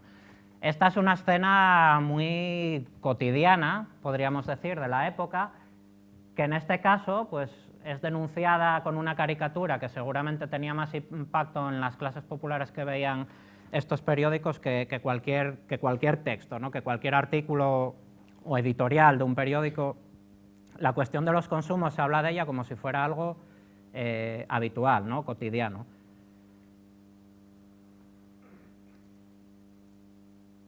Frente a las quintas y los consumos hubo reacciones populares, pero también de las autoridades. Voy a enseñar algunas viñetas de ello para ir terminando ya. Aunque una última cosa que sí quisiera mencionar de las secuelas de los consumos, por ejemplo, muy importante es la adulteración de los alimentos. Al final, el hecho de que unos productos básicos para las clases populares tuvieran precios inaccesibles obligaba a esas personas a buscar esos productos más baratos. Siempre había un mercado de productos de mala calidad, defectuosos, en fin, en malas condiciones, y quienes padecían ese consumo al final pues eran quienes tenían poco dinero. Y bueno, desde luego, relacionado con el agiotaje que comentaba Pablo, quienes practicaban la adulteración de determinados alimentos, gente sin escrúpulos, que al fin y al cabo lo que hacía era también especular almacenando grano para venderlo en momentos en que estuviera más caro, bueno, estas cosas. Pero el tema de la adulteración, yo quiero mencionar un caso que es muy elocuente, que es muy gráfico, es mejor que cualquier otra explicación. Cuando, por ejemplo, se explican estas cosas, se recurre mucho a un ejemplo de la historiografía británica, que es la del vino Oporto. Hay unas estadísticas, ya no me acuerdo si era Thomson, el historiador, bueno, en resumen, lo que implicaba es que había unas estadísticas del consumo de vino Oporto que se hacía en Londres o en toda Inglaterra, ya no recuerdo, y en litros la cantidad que se consumía o que en teoría se consumía era muy superior al vino de Oporto que se exportaba de Portugal.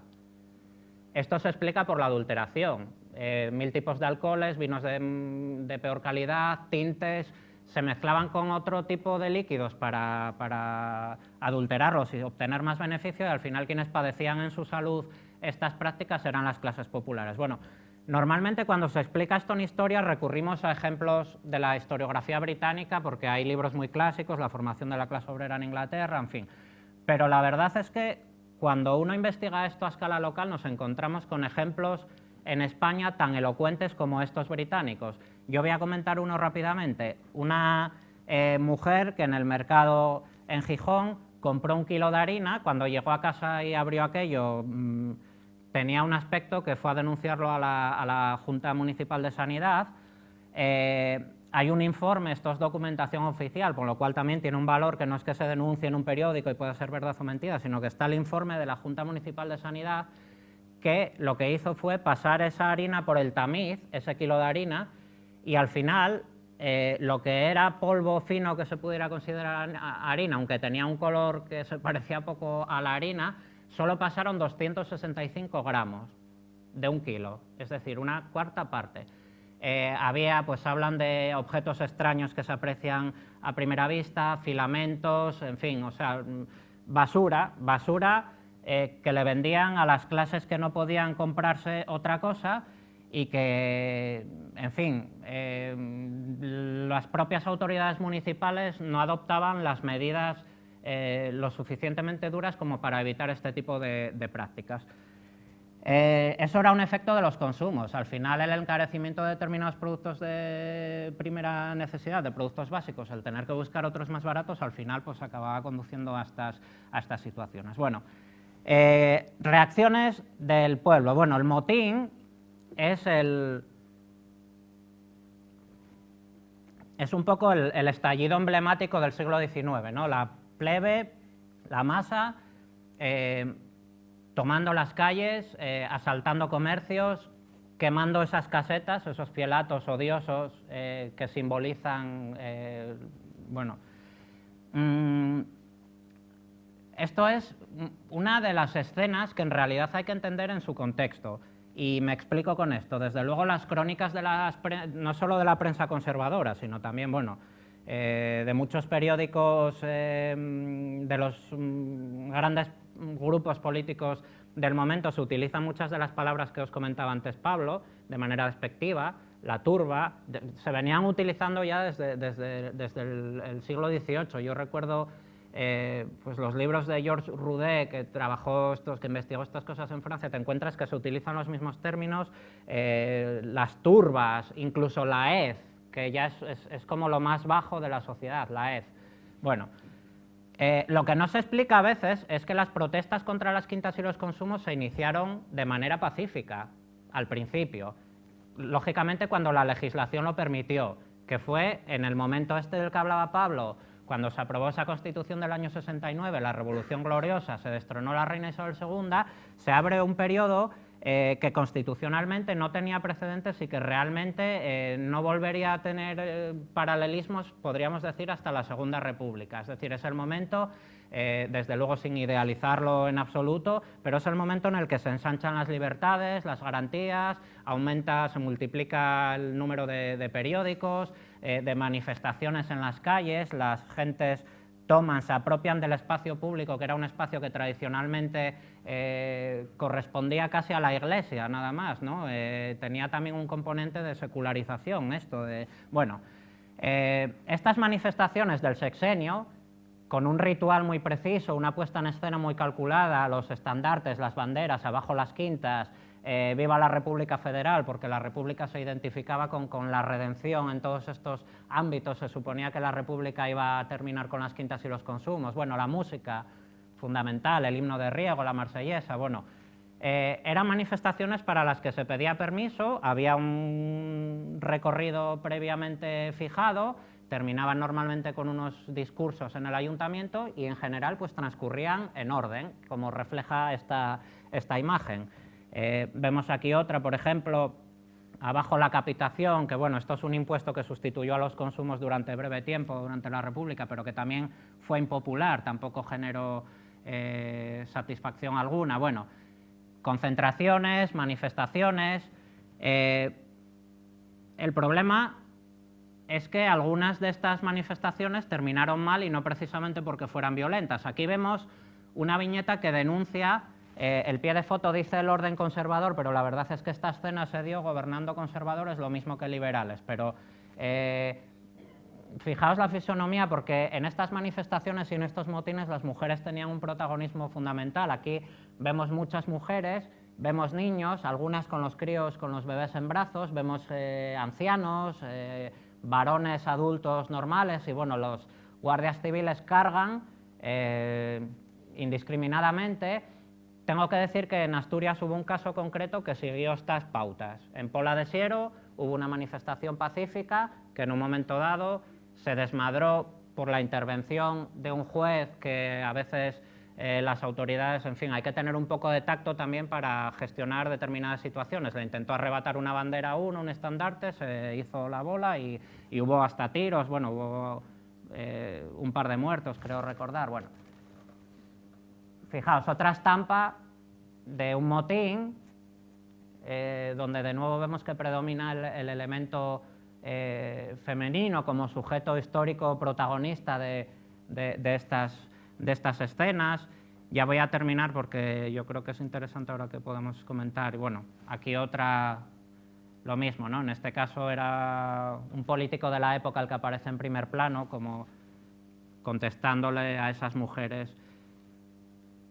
Y estas escenas son las que provocaban el miedo del que hablaba al principio. En el año 98, por ejemplo, hubo un encadenamiento de motines en un montón de provincias españolas, en Santander, en La Coruña, en Pontevedra, en Gijón, en Mieres, en Alicante, en Almería, en fin, en muchas se declaró el estado de guerra. Las multitudes, era un contexto también de la guerra de Cuba, de mayor encarecimiento del grano que lo complicaba todo más, pero bueno, las multitudes asaltan los comercios. Hay prácticas muy curiosas, en Asturias yo las he podido documentar también, que es lo que en Francia algunos historiadores investigaron también, lo que llaman la taxación popular, que tiene que ver también con esta idea de la economía de la multitud, es decir, de lo que la gente considera que es legítimamente justo y lo que considera que no es justo, aunque sea como decía Pablo, aunque no tengan ni idea de derecho. Eso no significa que no tengan nociones la gente de la época de lo que es justo o de lo que es un abuso o de dónde están los límites que no se pueden franquear. Y esto a lo que me refiero pues es que en Gijón, sacando sacos de grano, de cacao, de azúcar a las calles, no es que la gente, también había casos evidentemente, pero no es que simplemente yo asalto la tienda y me llevo las cosas o me llevo el saco a ver si mañana puedo venderlo para sacar más, sino que en muchos casos lo que hacían era ponerse en la calle con esos sacos a venderlo al precio que consideraban justo, es decir, si estaba a 4 pesetas, pues lo vendían a 1 porque era lo que consideraban que era razonable y lo que había valido durante muchos años ese producto, ¿no? Entonces, es un fenómeno también interesante que tiene ricas lecturas, ¿no? De la moral de la plebe, si se puede hablar de algo así. Bueno, aquí esta es una foto de un fielato quemado, creo que era de Alicante, esta en concreto, de estos motines también de finales del siglo XIX. Y nada más, muchas gracias. Yo no sé si me pasé de tiempo o no, Pablo.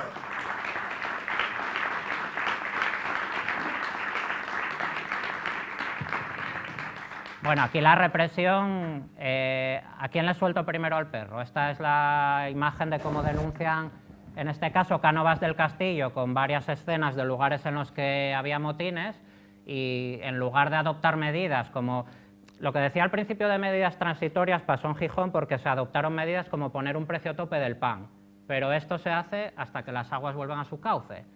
En el momento en que todo está otra vez manso, volvemos a la situación anterior. Entonces, bueno, al final la respuesta es esta que refleja esta caricatura, ¿no? Bueno, muy bien, Sergio, pues muchas gracias.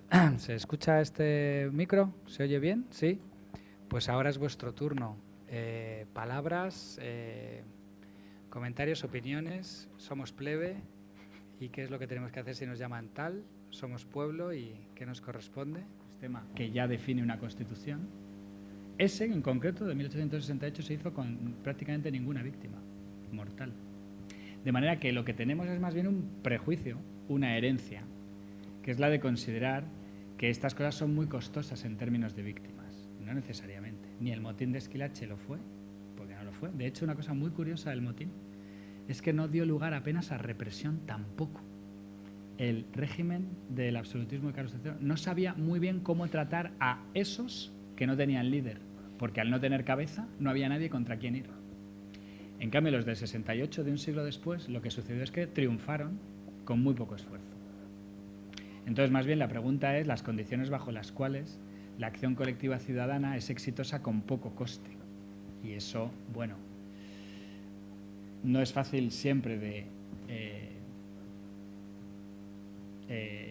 formar esas condiciones, de crearlas. A veces las condiciones son mucho más adversas. Lo que sí tengo yo, en cambio, claro es que en el 19 lo que me da a mí la sensación es que hay muchos muertos populares, sobre todo dependiendo del precio que tenga el muerto popular. Y suele ser muy bajo, en efecto. Entonces, lo que sucede en muchas ocasiones es que los ejércitos interiores o la Guardia Civil pues ejerce un poder desmedido. En fin, que además en el siglo XIX tiene toda una serie de concomitancias impresionantes que hoy nos resultarían muy extrañas, excepto si fuéramos ciudadanos de Israel. Y es que pues tú haces el delito y yo mato a tu familia legalmente, o mato no, pero meto en la cárcel, ¿no? Es decir, condeno a una comunidad por el acto de una persona, además de hacer un tipo de condenas muy vejatorias para nuestra mentalidad de hoy. Pero en realidad, dicho esto, si hay algo que hemos perdido de esa ciudadanía y que más bien demuestra nuestra incapacidad de ver que la suya, es que en el 19 se tiene muy claro que las libertades se defienden con armas. No se defienden solamente con leyes y manifestaciones, sino también con armas. Por eso hay una obsesión con las milicias populares, con las milicias nacionales, con que hay enemigos. Hoy no tendemos a ver las cosas de esa manera, creemos que hemos avanzado en ese sentido, pero también, como creo que nos ha mostrado de alguna manera Sergio. Hay mucha, entonces, sensibilidad que hoy hemos perdido hacia que hay cosas que son injustas y que no se pueden permitir, ante la cual uno se rebela. Y se rebela, digamos, al coste que sea. Bueno, no al coste que sea, a nadie le gusta salir perjudicado de una protesta, pero las capacidades de compromiso con la protesta eran más altas entonces que ahora. Esa es otra forma de verlo. No sé si con esto te ayuda a liarte más sobre qué es plebe y qué es pueblo, ¿no?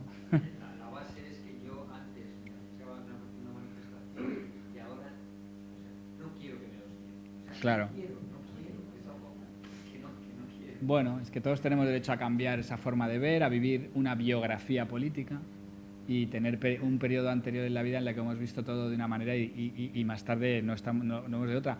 La diferencia, sin embargo, puede estar a tu favor siempre que lo entiendas como que ahora te parece más indignante que antes, que es diferente a estar más dispuesto a lo que sea con tal de que no te suceda. Este es un poco el juego en el que andamos, ¿no?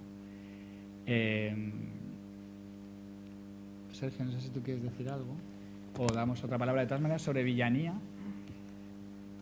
depende, quiero decir, en sentido positivo, en sentido negativo, más bien es un cambio de significado. Villano no desaparece del diccionario y ha tenido dos acepciones más o menos desde el antiguo régimen que han andado ahí las dos. Tiene una estrictamente locativa, villano es el habitante de la villa. Tiene otra mucho más negativa que se relaciona con una cultura concreta, que sería la cultura de la picaresca, etcétera. Bueno, pues de algo que yo creo que Sergio nos ha contado muy bien y que podría dar lugar a una reflexión, porque lo que nos ha contado es un mundo en el que al instituir la corrupción, la población la reproduce. Así que un problema fundamental que hemos heredado nosotros también de la democracia posfranquista es que la corrupción que nos han instituido también a nosotros nos ha implicado en el pequeño mundo de también una cierta corrupción, porque el problema que tiene esto es que mancha culturalmente. Y la dificultad que tuvieron en el siglo XIX, finales, ya en el siglo XX, es como salir de un mundo llamado oligarquía y caciquismo en el que la mayor parte de la población estaba metida. ¿Cómo puedes tú denunciar algo que sabes que también practicas de alguna manera? Porque el problema de la virtud cívica es básicamente, que es que cuando las instituciones se corrompen, el problema es que te corrompen a ti, aunque tú no quieras. Es bien difícil no entrar en ese juego, a pesar de que hay gente que, como dice un escritor ya de tiempos de Franco, a mí me tentaron, pero no acepté. Eso también puede suceder, ¿no? No, que yo no encuentro diferencia entre lo que has contado históricamente y la situación de ahora. A ver si podríais aclarármela. O sea, es que no encuentro ninguna diferencia. Estas viñetas, lo que he visto es que entonces la Guardia Civil o tal reprimían al pueblo. Ahora nos reprimen con los UIPs y nos dan de hostias igual, como decía él. ¿Qué diferencia hay? Corrupción sigue habiendo. Oligarquía sigue habiendo. ¿Qué diferencia hay? Muertos hubo durante la transición un montón. No lo sé, a lo mejor vosotros me lo podéis explicar. Yo creo que hay paralelismos evidentes y nosotros como historiadores muchas veces tenemos que guardar una distancia cuando se hace un estudio, digamos, académico, ¿no? De no extrapolar, de pensar, tratar de pensar con las categorías mentales de la época. Pero a ver, los paralelismos son evidentes. Y yo, por ejemplo, estos dos temas dan mucho juego porque la prolongación y la conexión con lo que pasa actualmente o en las últimas décadas es evidente. El tema de los impuestos indirectos, o sea que vamos a hablar de apretar mientras no se grava pues, el consumo de determinados productos de lujo, determinados socios que afecten simplemente o específicamente a quienes tienen mayor poder adquisitivo. Esto es un debate que ya está en el siglo XIX y que son los demócratas del partido este que hablaba Pablo, que se fundó en el 1849 ya, y los republicanos, por muy diferentes y muchas ramas que hubiera, los que denunciaban ya estas cosas. Y bueno, de la oposición al servicio militar, pues bueno, hasta las pintadas de milicaca en las paredes y el movimiento insumiso. Yo creo que es evidente la línea de continuidad. Si alguien se plantea escribir un libro sobre la oposición al servicio militar en España, pues tendrá que irse a la Edad Moderna a buscar aquellos movimientos contra las levas y enlazando pues, a través del 19 el tema de las quintas y se llega hasta la actualidad. Cada contexto con sus diferencias, pero yo creo que es normal que veáis paralelismos. Porque... Hola. Yo quería volver a este tema tan bonito y tan fascinante que ha sido la charla, bueno, desde los dos puntos de los dos, de la lucha política como una lucha en parte por volver a dar significado a las palabras, por apropiarlas, por resemantizarlas, y desde el análisis, el pensamiento intelectual y también desde la estética, desde la ilustración, desde la sátira representada por esta especie de representaciones que nos has enseñado, ¿no? No sé si he entendido bien que el siglo XIX, entonces, iniciándose desde esa guerra de la independencia, lo que tiene planteado es un problema muy difícil por la representación de qué es lo popular.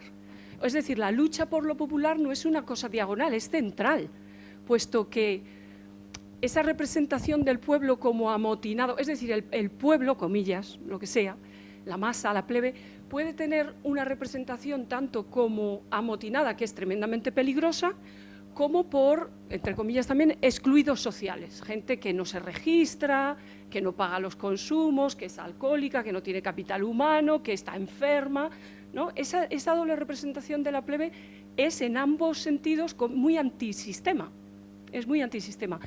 Me llama la atención que la prensa de toda la primera mitad del XIX tiene una obsesión constante por lo del costumbrismo. Y en el fondo, todo el tema del costumbrismo, del artículo costumbrista en la prensa, es también una representación de lo popular. La manola, la posadera, la lavandera, de hecho muchas mujeres.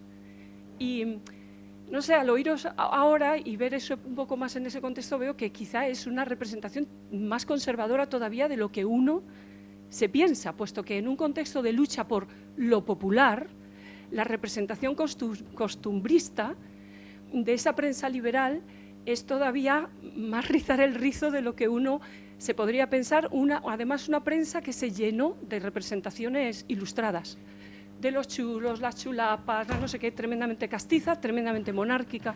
No sé, me gustaría que me lo comentarais un poco. Yo también quería volver al debate, a la parte un poco más filológica, desde la que tú lo has planteado al principio también, ¿no?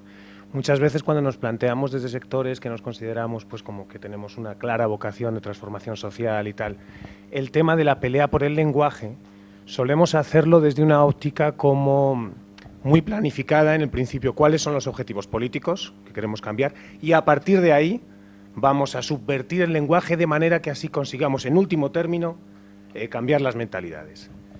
Y bueno, pues yo como filólogo de formación que soy, y analizando un poco otros antecedentes históricos, pues muchas veces te das cuenta que este análisis es un poco ingenuo y que a veces también convendría planteárnoslos en la dirección inversa. Es decir, que a veces lo que sucede con más frecuencia es que lo que tenemos que hacer como objetivo político muchas veces es observar cómo están cambiando las mentalidades de esa plebe, de esa masa, de ese pueblo, de esa chusma, tenga connotación negativa o positiva la palabra que al final decidimos emplear, y ver por dónde podemos atacar. No sé si me explico.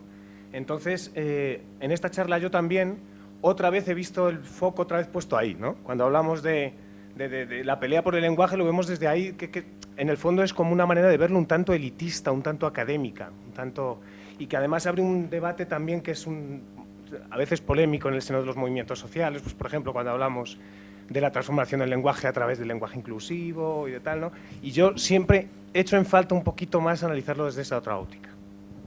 Y luego otra segunda cosa, tú has sobre todo planteado muchas cosas en tu intervención, Pablo, y has planteado sobre todo muchas preguntas, ¿no?, acerca del término, plebe, pueblo, etcétera, y luego la única, yo creo que máxima o convicción que has expresado y que yo quería entender es que el término plebe como categoría en las ciencias sociales no es algo consistente, ¿no? No, algo así he creído entender, ¿no? Que es algo como un significado demasiado flotante, demasiado vacío y que no sirve para definir en el fondo nada.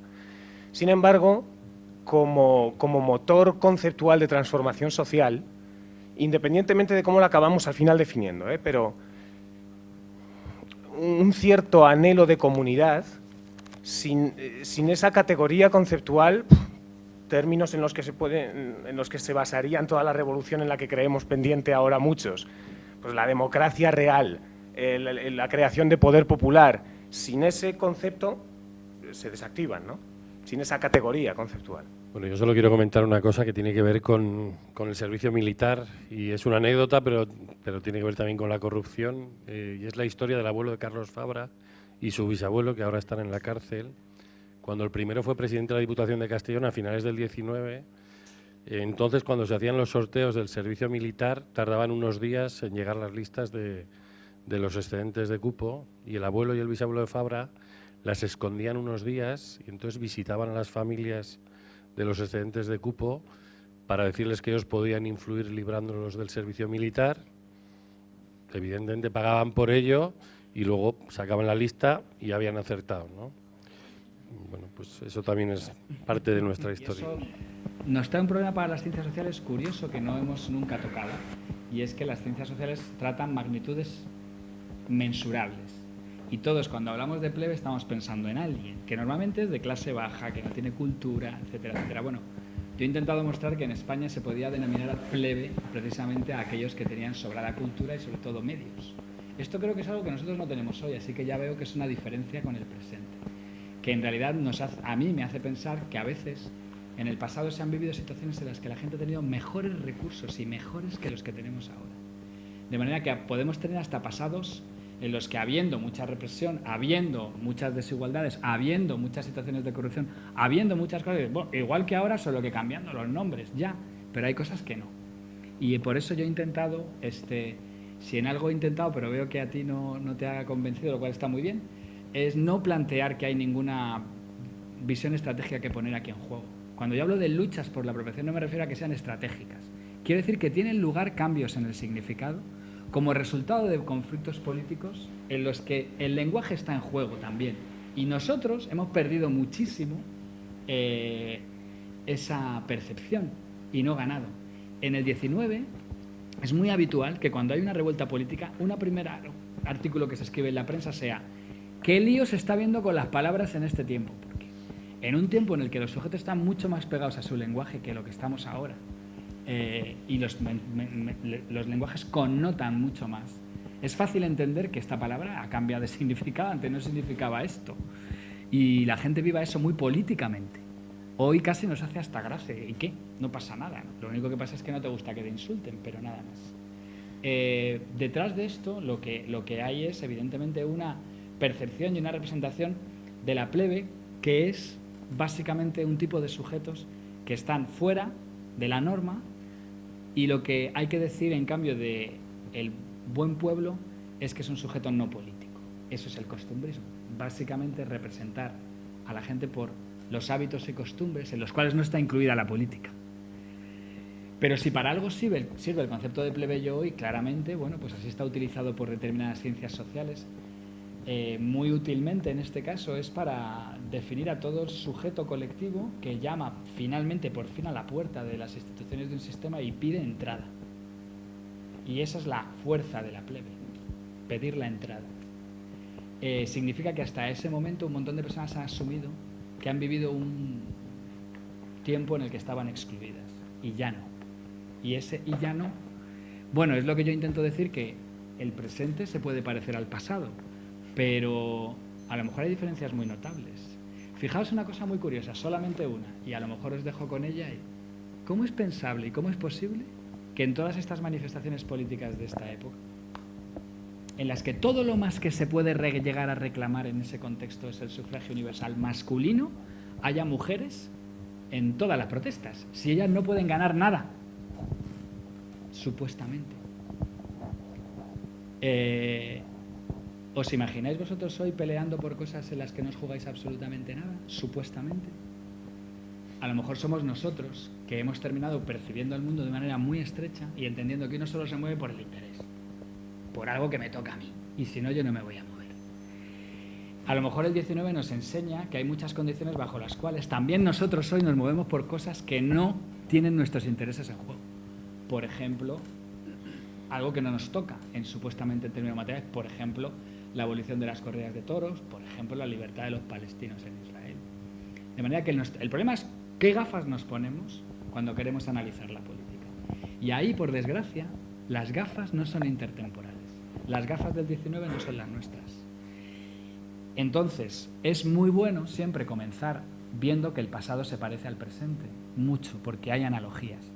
Pero el pensar histórico empieza cuando uno se da cuenta de lo que ya no es igual. Porque en ese no es igual se juega el aprender del pasado para el futuro, porque hay recursos de allí que hoy no usamos, percepciones, maneras, sensibilidades, que no han muerto porque hayan pasado ya.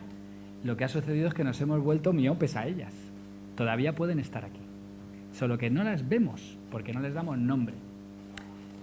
Una de ellas es llamarnos plebe, porque yo personalmente me llevo considerando plebe unos 25 años, aunque a menudo me ha costado que la gente me diga, pues menudo eres, porque en realidad tú vives en un lugar, eres un ciudadano de pleno derecho, no sé cuándo, ya, pues será, pero yo me veo plebe, así que cuando me he ido al 19 he dicho, anda, pero si estos son los de mi comunidad. Y entonces con esto, evidentemente, no se puede hacer mucho trabajo estratégico, lo que hay que hacer es un trabajo esencialmente expresivo, es con qué te identificas. Yo me identifico mucho con el aprendizaje de en qué momento a mí una gente me llama pueblo y en otro momento me llama ciudadano y en otro momento me llama perroflauta. Vamos, porque plebe no, porque esa palabra ha desaparecido hoy queda demasiado negativa. Y por eso esta sesión la hemos hecho un poco aposta, a ver si con el uso de una palabra vieja nos fijábamos en nuestras realidades del presente, en la que, lo siento mucho, pero somos plebe. Vale. Bueno, pues tenemos que dejar el espacio, pero